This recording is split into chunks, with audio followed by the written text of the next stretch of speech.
So, are you ready to get in control of your workload with Splunk Workload Management?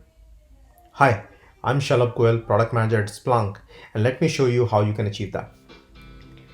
With Splunk Workload Management, you can prioritize your critical workload, you can monitor long-running searches and remediate them, and you may also control which searches are admitted to run on Splunk system. Now let me show you how you can use workload management. You can reach workload management by clicking settings and clicking on the workload management tab. On the workload management page, you have three tabs. The first one is the admission rules. In the admissions rule tab, you can create admission rules to filter certain type of searches. For example, all time duration searches, which are generally longer and may have large impact on your system, or wildcard searches, where you're searching across many indexes. So if you look closely, the first rule here defines that if a search time range is all time and the search is not coming from Splunk Monitoring Console, then that search will be filtered. Similarly, the third rule here shows that if index is wildcard and the search is not DMA search, then that search will be filtered. And this is the user message that will be shown to the user. Let me show you an example. So if I run this search and I choose the duration as all time, the search will not run. I will see the message that I need to shorten my time duration for running the search.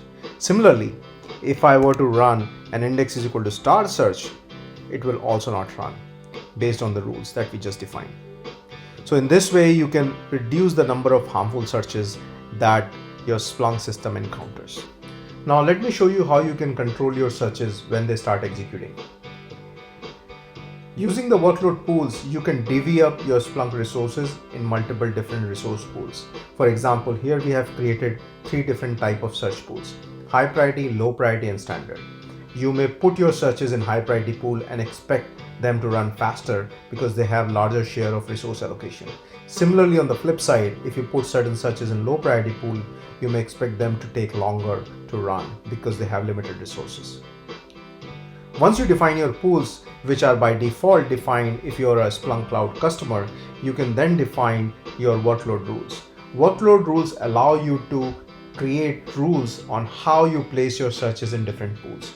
You can, for example, say that if my role is admin and the search type is scheduled, then that search is a high priority search and put it in a high priority pool.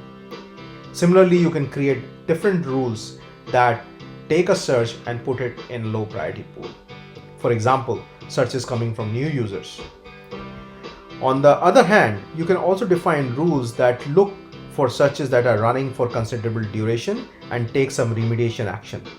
For example, the first rule here looks for any search that has run for more than 1 minute and aborts that search. The second rule here looks for any search that has run for more than 20 seconds and moves it to a low priority pool to throttle its execution. If you're looking for more information, please do attend this session where we'll talk more about how workload management can be used to achieve your day-to-day business objectives.